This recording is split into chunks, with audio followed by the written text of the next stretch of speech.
Teamwork. All right. So let's go ahead and do we have a motion for approval for the April 26th minutes? So move. All right. Do we have a second? Second. Thanks. All in favor, say aye. Aye. Aye. Aye.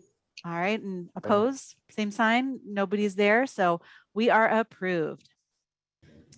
All right, so we are jumping into scheduled business. So Wendy is joining us from Lynn Benton Community College as they are hosting, as we've talked about, Juneteenth. And so Wendy's going to tell us a little bit about the event and if there's any ways for us to get involved and help out. So Wendy, take it away. Well, excellent. Thank you for inviting me here. I don't know if any of you have been to Juneteenth before through the Lynn Benton. Well, now we're the Lynn Benton NAACP. We used to be the Corvallis Albany NAACP. We're trying to switch our name because it represents better who we are representing. So that's where we're at right now. This is our, I don't even know, maybe our 8th Juneteenth. And it's the first one that's going to be all in person since the pandemic. So we're a little nervous and a little excited, and we're trying to pull some things together. We're going to have, it's going to be June 18th. I don't know if I've already told you guys this, June 18th from noon to 3 at LBCC in Albany. So that'll be a switch. We've never had it in Albany before. So this is going to be a nice little switch for us too. We're excited about that. LBCC is just a great venue. I think it's going to be really nice. It's going to be in the courtyard. It's going to be rain or shine, but please pray for shine. It's so much easier when it's shine. We'll have a meal. We have lots of kids stuff. We're gonna have a photo booth. We're gonna have a speaker, Black Girl in Eugene's podcaster, Aisha Elliott. Should be really good. Should be a really good talk. We'll have just lots of just things going on and just ways for people to connect is really what it's all about. We're gonna have for the first time ever a Black-owned business expo. So we're super excited about that. We're starting out small. We don't know who's going to show up. So far, we've got 6 people signed up, but I know there's a lot more Black-owned businesses here in the Willamette Valley because we've invited some people from Salem and Portland and Eugene. So we're trying to catch because there's just not that many, and they all need our support. So we're trying to really reach out on that one. And the other thing that's new this year is we're having a Build Your Home Library book giveaway, books that are by Black authors and Black illustrators, mostly targeted for kids, but there will definitely be some adult titles as well. Again, just a great way to support the community and a great way for us to maybe learn a few things. The books are targeted, obviously this is a Black-centered event, right? But everyone's invited, I mean, everyone.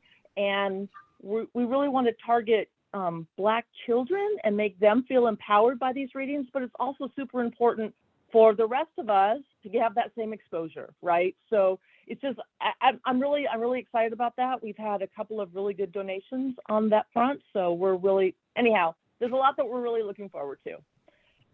So where we could use volunteer, first off, do you guys have any questions? I guess that's where maybe we should start.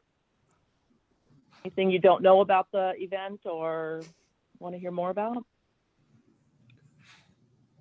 Yeah. I wonder if I could ask if someone wanted to be able to get more information. Is there a place on a website or on social that they can take a peek? So I believe I'm going to make something up right now, but I believe that our website is Lynn Benton NAACP. I think if you put that in, it'll pop up. It'll be one of the first things to pop up. So I'm not quite sure. I think it's just, you know what I mean? Yeah, what do I know? Anyway, so there will be a, I think it's a what we do in events or something like that. It'll be a couple clicks away. I'm sorry, I don't have that at my fingertips, but it should be fairly easy to find, and there'll be a little bit more information there. If you become a member, you'll get a newsletter, and then it's in the newsletter too. A little shout out for that. We encourage everyone, and you don't have to be a member. All you have to do is reach out to our info, and again, don't know that email, so you'd have to go. I am not good at this. You would have to go to our website again and get that. And then they can get you signed up just for the newsletter, and that would be a great way to get information just about the branch in general. And you're right, Yeah. Wendy, it is just a couple clicks away. So NAACP Lynn Benton branch events is right up at the top, and then click on it, and Juneteenth, they've got all the information. Excellent, excellent, excellent. So how can we help Thank you? goodness I have people I can help. So what we really need, obviously, these things don't happen without money and volunteers, right? Those are the two things that bring it together. So what we need is folks, I think the number one thing on my list is folks to help with tear down. So we're going to have the Black-owned Business Expo. We're going to have some community tables as well. And we're going to have tables up for all of the different committees in the NAACP in our branch. And so there's going to be lots of things that are up and out that'll need to be taken down, moved, all that kind of stuff. So I hate to say it, but actually just some physical labor would be super helpful for us. Especially if we can get a group to commit to it, that would just be super helpful for us. And that would just start at 3 or somewhere around there. I'm sorry, go ahead. So if we arrived at like 2:45, I say we, hoping that between HRC as well as I'll also share this with the city executive leadership team tomorrow, probably 2:45 until 5. Oh, I'm sure that would way cover it. I mean, because if Okay. you actually had a team, I don't think it'll take terribly long. Yeah. Okay. 2:45. I would strongly encourage you to come way before then and just enjoy and then slip into the cleanup. That's what that's gonna be my pitch. So the Totally other thing good. we are gonna have we're gonna have probably 8 to 10 activities for kids. So some of those tables or activities will be covered already with adults, but we would really like to have adults at each one of those activities. And so if you are good with kids or just enjoy hanging out with kids, I mean, there'll be things like rock painting, chalk drawing on the ground. There's going to be some beanbag tosses. I mean, there'll just be a whole bunch of different things. And again, mostly it's just kind of keeping kids on track a little bit is all we're really looking for there. And then the other piece that would be super helpful is everyone that has a table is going to be there for the duration of the 3 hours. And we're kind of in this awkward situation because we're asking Black people to be there for their businesses, but we also want these folks to be able to enjoy themselves a little bit. So we're looking for people that maybe can break them and or get their lunch for them and make sure that they're partaking in it as much as possible. So those are the 3 things that I could think of that sounded good for a group of people who wanted to come in and do some things. That would be great. We will be developing a volunteer sign-up sheet soon that I could send out to you guys. But if you realize that you already, like if you guys talk after I'm gone and say, yes, let's try to do this, then I will just automatically slot you in there and I won't put that out there for everyone else to sign up. You know what I mean? So that would be great. Okay. Any other Awesome. questions? Wendy, you can sign myself and my son up, and we have a truck too. I don't know if that's helpful. It might be very helpful. In fact, I don't know, because I don't know how we're getting these. We're getting 40 tables from OSU, and I don't know how we're getting them from point A to point B yet. So yeah, that would be great. Awesome. Well, we really appreciate you coming and telling us a little bit more. We'll chat about at the end of the meeting, if there's anything that as a group we kind of want to sign on to. And then, like I said, I hope it's okay. I'd love to spread the word tomorrow at the city's executive leadership team to see if we want to get a group together or if we're able to get a group together. So awesome. We really appreciate you coming out tonight. If there aren't any other questions, and we'll let you head off and hopefully have a restful evening. Great. Thank you so much. Bye-bye. Thanks, Wendy. Awesome. So we can talk more about that after our next presentation, which is Terry, who's here from Ophelia's Place, which is getting ready to open up just in downtown right off Lyons. So I had the pleasure of getting to sit down for about 20 minutes, half an hour with Terry and talk about their mission. And I said, this totally should be something that the HRC knows about because it's good people helping good people. So Terry, take it away. I'd appreciate that. I wanted to see, would it be okay if I were to share some PowerPoint slides with you tonight and stuff too? Let me go ahead and get myself going. Like you mentioned, I'm Terry. My pronouns are she, her, and I'm actually the communications director for Affiliates Place. And if you don't know what Affiliates Place is just yet, let's think about, take us back a little bit. I think everyone in this call at one point or another were actually teenagers, right? And we can remember those years either being full of joys and certainly full of challenges. And today's teens are certainly dealing with so many of the same things that we were dealing with, but they're definitely amplified with social media and the internet and being safe there, as well as everything that's happening in the world today.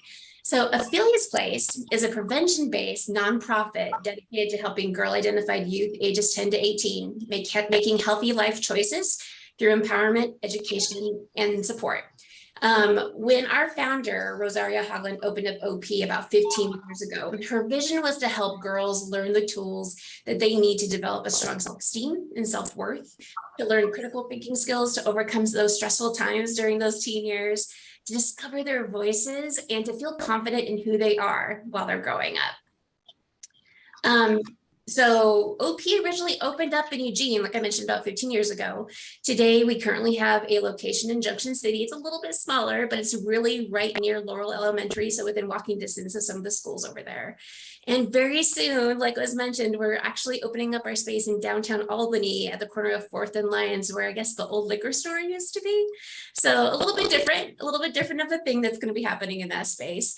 We also provide in-person services in places like Oak Ridge and Crestwell and Cottage Grove and Mapleton through some traveling team programming that we do.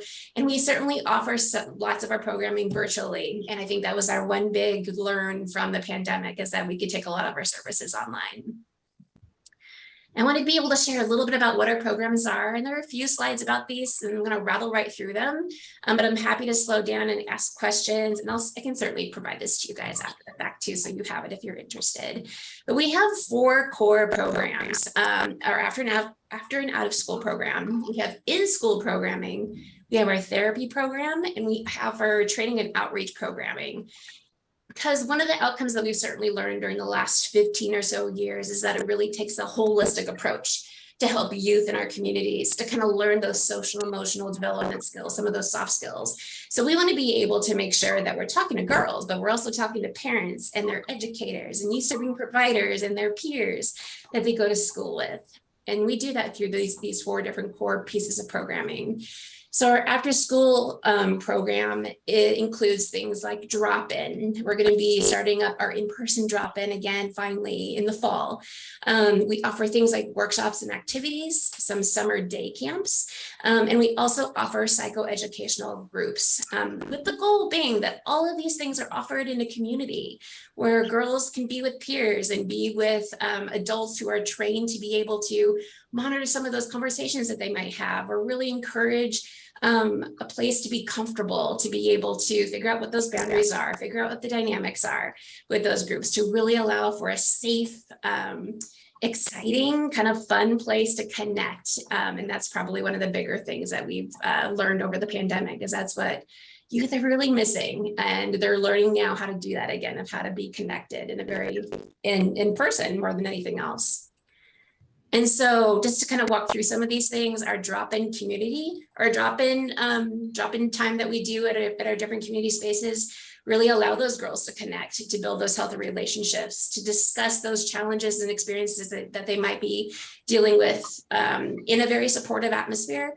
And it's all facilitated with staff and trained interns. And we kind of open it up to what it is they want to do during drop-in. They have the option of doing some artwork, doing some homework, hanging out, playing games, having some heart-to-hearts, some of those good things and some of those harder things. And it's all available to them during drop-in. Our workshops and events are really kind of fun. We all know teens and kids who are into those things that they love, whether it's anime or Minecraft or doing some art or doing some programming on robots, whatever it is that they're really interested in doing. We want to be able to provide, again, that safe space to really engage in those activities, maybe try something new that they've kind of been wondering about, and doing it in a place where they're surrounded by people who are going to support them no matter what the situation is going to be at the end of the day.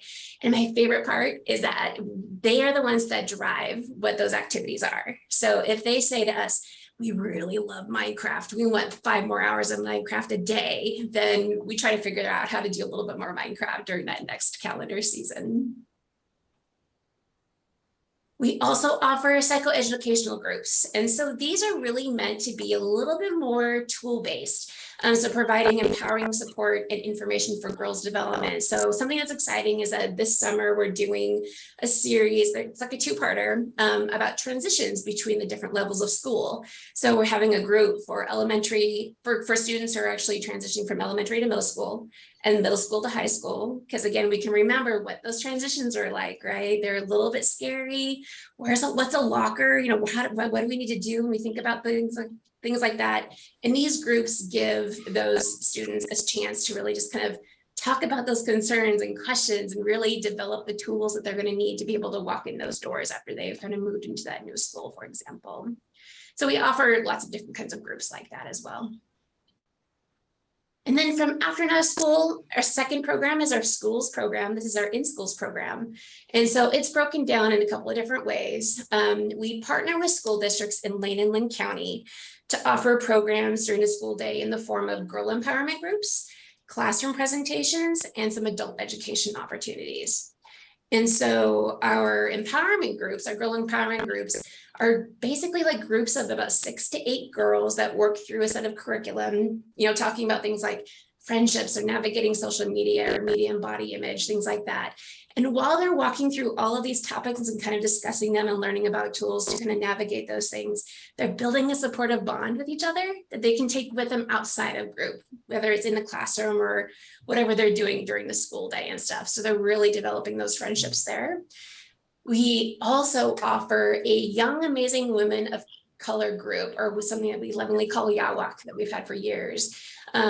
It's offered to youth who are both girl identified and people of color. So in addition to building connection and skills and navigating the unique experience of being a young woman of color, this group really intentionally holds space for those participants to share their experiences and learn from one another in the process. And this group is actually becoming more and more popular as the discussion about equity and inclusion is starting to really take off, at least in Oregon. So we're getting a lot of requests for this group in particular. And then also the third piece about our school programs is the classroom presentation. So again, these are the presentations that go to all youth, no matter the gender. And these topics are also available to staff and parents too. So these are all the things that youth have told us that they're dealing with. And certainly there are other questions and concerns that are popping up more currently that we're working on additional curriculum for as we go. And then the third program that we offer is our therapy. And this is probably our most impacted program currently at Ophelia's Place, because especially during the last 2 years, we know that stress level is high, anxiety is certainly up there, and teens are just definitely in the middle of all of that. So we actually have a pretty major waiting list for therapy at our space. And so we're actually in the process of hiring and looking for additional therapists, especially those who are bilingual, bicultural. So that would definitely be a need if you guys were interested in trying to find more information about what it is that we could use some help with. But our therapy is individual and family-based. It's also strength-based, goal-focused, and trauma-informed. And it can be offered in person, in school, or via teletherapy. So like a Zoom call, for example, or even a phone call. So we offer individual and family therapy, but also therapy groups. So we have things like a drop-in support group that's virtual. We also offer things like siblings days or parent or guardian daughter activities that they can work on together and work on communication, for example. But we also offer some pretty specific groups as well for things like those who are the LGBTQIA plus community. We offer queer space as a support group. And just during this last quarter, we were starting to offer Queer 101 and 201 for parents. So parents can get a better sense of how do I support my kiddo if they're gonna, if they decided to come out or navigate their world. How can I, certainly support them the best way I can. And my favorite part about a therapy program, as any of our youth services, is that they're available on a sliding fee scale. So we don't want dollars to get in the way of being able to provide these kinds of services to youth. That's just one barrier that we want to be able to take away as much as possible. So our adult program, there might be some more fees associated, but for our youth, we definitely don't want to be in the way of that. And then our fourth program is our training and outreach programming. And this is specifically for youth serving organizations, or if there are organizations that work with youth, whether it's a business or a government agency or whatever it might be. We want to be able to provide some hands-on training, or not hands-on, I guess some specific professional development training that kind of talks about some of these same themes and topics that we talk about with the kiddos too. So we offer training for our undergraduate and graduate students. We certainly offer internships that are paid at this point for a lot of those students. And we also offer parent education, as well as an annual conference that really delves deeper into how those adults as professionals can support youth in our communities. And some of those topics that we cover during those presentations. So those are our 4 programs, and I want to be able to share specifically what we've got going on in Albany, which I'm so excited about. We are not shy about saying that we've been in Albany for a while. Since 2018, OP's served the Albany youth through the Greater Albany School District with girl empowerment groups, GAWA groups, in-school therapy. And during the 2020-21 school year, right smack dab in the middle of the pandemic, we were able to provide 184 virtual therapy sessions, served more than 2,900 youth with our classroom presentations, and supported 25 youth through virtual girl empowerment groups in the Albany School District, which is really exciting for us. And since 2018, those numbers are certainly higher, since we were able to be in person for a lot of that programming, which those are the numbers that you're seeing here. And so because we are actually going to be opening up a space in downtown Albany, we'll be able to do those after school programs with students of Albany. We just received our occupancy approval from the city. So we are in the process of buying furniture and getting it moved in. The walls are beautiful purple and pinks and greens and yellows. It's gorgeous in there. It's really getting kind of exciting. And those are all things that girls, when we first opened up OP, let us know what it is that sparked them. And so we're really kind of decorating with them in mind. We've just hired our Albany Schools Program Coordinator, and we're still hiring interns to be able to serve after school programming in the Albany space. And when the space finally opens, we'll probably start with a slow rollout, kicking off with individual workshops and activities that youth were hoping to be able to tell us what it is that they want to be able to do after school each day, with the goal of offering full after school drop-in in the fall. And above everything else, I wanted to be able to offer all of you, if you're interested in a tour, whether it's now or a little bit later, call me and we'll get you hooked up and we'll do a little walkthrough of the space. It's really kind of fun. So before I shut my mouth, I just want to be able to offer, there are lots of ways to contact us. Certainly if you know parents or youth who are interested in after school programming, especially now that it's summertime and people are looking for things to do, definitely check out our website, aphiliasplace.net, which has our full list of workshops and activities that we got rolling out for the summer. We have an orientation that's required for anyone that's new to OP services, and that just involves the parent and the young person coming in or having a Zoom call with us to kind of talk about what it is that they are interested in doing and how is it that we can best serve them based on what their needs are, kind of centering the girl in that conversation. They're available in English and Spanish, and again, there's no cost to be able to access those after school program services. But otherwise, if you're interested in our school programs or training and outreach programming, or if you have any other questions, you can reach either of these directors. Or you're welcome, like I said, feel free to reach out to me with a question or an email, whatever you got, and I'm happy to chat more about OP. I could talk about it forever. So I have rattled. What questions do you guys have for me? Hello, Keith here. First of all, I'm really excited to hear that you are coming to Albany. That's amazing. Yeah. And I wanted to make sure that it was on your radar and that your organization was invited to participate in Albany Pride on the 25th. Fantastic. Yay. Thank you. Yes, I will get your info from city staff, and I'll make sure to follow up with an email and give you all of the details so you guys can be there. Fantastic. Thank you. We're excited about Pride this year. Yeah. Yes. Any other questions? Terry, how are you funded? We are funded through donation. The biggest portion of our funding is actually through individual donations, which is really exciting. And it's also a little bit scary. So year after year, it's like, okay, are we going to be able to hit our budget needs and stuff? So it's a mix of that. We also have foundation monies that come in, and folks who leave dollars in wills are certainly something that we are seeing more dollars from as well. So it's all privately funded. Thank you. Okay, thank you. Yeah. Well, awesome. Well, you guys have my contact info. Don't hesitate to reach out. I'm happy to answer any other questions you might have. Hey, Terry, I'm taking minutes. Is it okay? Can I get your slideshow presentation that I can include in the minutes? Yes, I will send that to you. And it's gina.Barese@cityofalbany.net. Barrese. Yes. Perfect.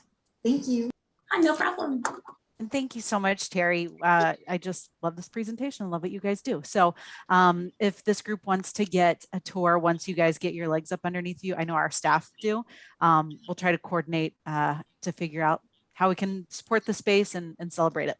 Please do. Please do. In the meantime, I would encourage all of you to let your families and your worlds know about OP. Certainly send them the website, and don't hesitate again to reach out for more information if they need it. Awesome. Great. Well, enjoy your evening. Thanks. Thanks so much for having me. Bye. Awesome. Yay. I love it when folks present. It makes me feel really good. Okay, so moving through our topics. Albany Public Library Spanish Collection Mural. Matt Harrington came by and chatted about this at our last meeting. A couple members from the HRC, yes, correct. The other group that I'm involved with, the Arts Commission, have signed on to potentially help out with it. But one question came up in the hopes that maybe this group would have connections or know folks is, are there any Latinx artists that you know that do murals, that might be interested for us to reach out to and maybe see if they're interested in putting a concept together. And so not sure if anybody knows anybody, but if you do, please send me an email with their contact information, and I would love to send them to Millie with the library. She is absolutely fantastic, and kind of put this little group together to hopefully move it forward and make something that's meaningful to the Latinx community, as well as make our library more beautiful. Mm-hmm. Kim, what is Yeah. your timeline on that? Because I, off the top of my head, can't think of anyone, but I can always put the word out to folks I know. And I'd say, I'm sure someone out there knows someone. I think they, good question. I'll have to double check on the timeline. I know that there's an opportunity when the library shut down, I think on Mondays, unfortunately due to budgetary issues and hours. But it sounds like any Monday the actual work could be done. And so it's going to take a little bit, we know, to get things going. So I'll connect you with Millie, but I'd say a couple weeks would be amazing. Okay, cool. Thank you. Awesome. No, thank you. I'm just making more notes of things to send to Keith. Millie's timeline. Awesome. Any questions on that one? All right, HRC project updates. Who has something that they want to share? I have nothing. Pride is still happening. It's June 25th. June 25th. Okay. Send not 110-degree vibes Keith's way. I'm trying really hard, and it is starting at 10 a.m. this year. So that's when programming will begin. Hopefully it will not sizzle everyone before we can have a lot of fun together. So we'll see. I know our group had a really good time last year. Poor Robin and Leslie were very sticky from cutting all those otter pops that were quickly turning from frozen to liquid. So it was so good. That mister was really nice though. And Steph is coming through again. And the city will also, I need to work with Keith on placement of it. I apologize. A 25-foot water trailer that people will be able to fill up water bottles for free. So, and that we can hook our mister into. Yeah, so. Yes, super excited about the water truck. That will be very helpful. And we also have things in works with Republic Services to address the kind of increasing concern of waste the day of the event. So that's being taken care of as well. Hot dog. Awesome. I should mention that we got a little play HRC in an event. I moderated a congressional debate for the 4th district a couple weeks ago. So I was on that was my tagline, which was from Albany HRC. So it was a good debate. Like 6 candidates showed up, and a good number of people from that district. So it was really nice. Nice. And way to go you for being the moderator. I tend to do things when I'm asked. Well, it sounds like we did event debriefs and potential event involvements. Highlights for the next meeting we'll be able to kind of pull. Is there any business from members that you want to bring up? Unrelated to old business. Yes, I was wondering when or if anyone knew about Festival Latino happening this year.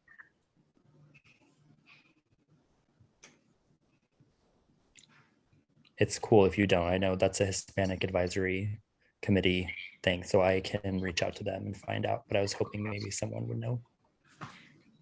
We haven't heard anything. I'm not 100% if a permit has been pulled for use of one of the park spaces. So sorry that we're not able to be of more help in that capacity. No worries. All right. So then my 2 questions kind of coming out of this is Juneteenth. So, and kind of hearing about the 3 different possibilities for volunteerism. Tear down, physical labor from 2:45 to 4, which is always the most important part of an event because people are pooped and everybody pieces out who's been having fun all day, and it's the same 3 people who are left to clean up everything. So tear down, working at the kids' tables from noon until 3, super cute, very interactive, or just generally being table helpers to relieve some of the business owners so that they can enjoy the celebration, get lunch, use the restroom. Does this group want to sign up as a group to volunteer on behalf of the HRC? Not everybody would have to participate, but is there enough interest to say, yes, we'll go as a group, or would you prefer to just, if you have the time and availability, to sign up as an individual? What are the dates and It is time? the 18th, which is a Saturday. So a week prior to Pride, Yeah. noon to 3. Yes, I am already committed to be there. Not related to HRC, but yes, I will be there. Kim, I can do tear down with my son. My son and I can do tear down. You 2:45. rock. Yeah. I would like to help as well. I'll check on my family schedule for that weekend. I might like be to able be to help there. with tear down as well. Awesome. I'd like to be there, and I have a scout group. We're kind of small right now, but they're always looking for community service options, so I can throw that out to them. This is Ooh. amazing. All stars. Okay, so we are going to be team tear down. Yeah. Awesome. Love it. I will let Wendy know. That's fabulous. That's fabulous. Hopefully I will not have a baby by that point and be able to help as well. So, sorry, we're all taking bets at the office if I'm not going to make it to July. So, okay, great. I'll get us signed up and I'll send out information just because this will happen before our next meeting. So way to go, HRC representing. Wonder if we can get anything to buttons or anything to identify ourselves as HRC members. I'll work with Millie at the library. They have a button maker. Okay. Awesome. And then staff updates. So thank you all for letting Gina know if you were participating virtually or coming in person. It was a little, as we kind of planned it out, we got Vern scheduled on the security guard. And so would it be possible, would folks know a couple days even earlier if they're planning on attending in person or in Zoom, so we could make the call prior to the day before or prior to the morning of? Yeah. Okay. So I'll chat with Gina, we'll brainstorm, and we'll say what is a good day for us to know. And that way we'll be able to let you know so you can plan your day ahead of time and know exactly where you're going. So I did learn how to use the OWL system, though. It is very easy. I shouldn't say that. It appears to be very easy without actually doing it by myself. So I look forward to trying it out one day and hopefully not embarrassing you guys. So next meeting date is Tuesday, June 28th. I am still planning on being here, like I said, and I'm working to find a staff member to be the liaison for while I'm out on maternity leave. So hopefully I'll be able to share that by the next meeting. Well, I should be able to share it by the next meeting. So if there's nothing else, any other comments? No, Right. just thank you, staff. You're doing great. I know it's late and it's hard to staff all these meetings, so I appreciate it. I'm sure everyone does. This is a great group to be a part of. So thank you for showing up and being appreciative. So, and then, yeah, just, I feel it would be amiss to say over the last 2 weeks, the just crazy things that are happening in our country. It is hitting a lot of folks. And so I know today is a very hard day. 2 weekends ago was an incredibly hard weekend. And so just hold space for one another. This is me just being on my soapbox. Take care of one another and let's figure out how we can support one another. So, and I think the HRC plays a major role in helping with that. So thank you guys for what you do. And yeah, just squeeze the ones you love a little tighter tonight. Yeah, thank you. All right. Good night, folks. Good night. Good night.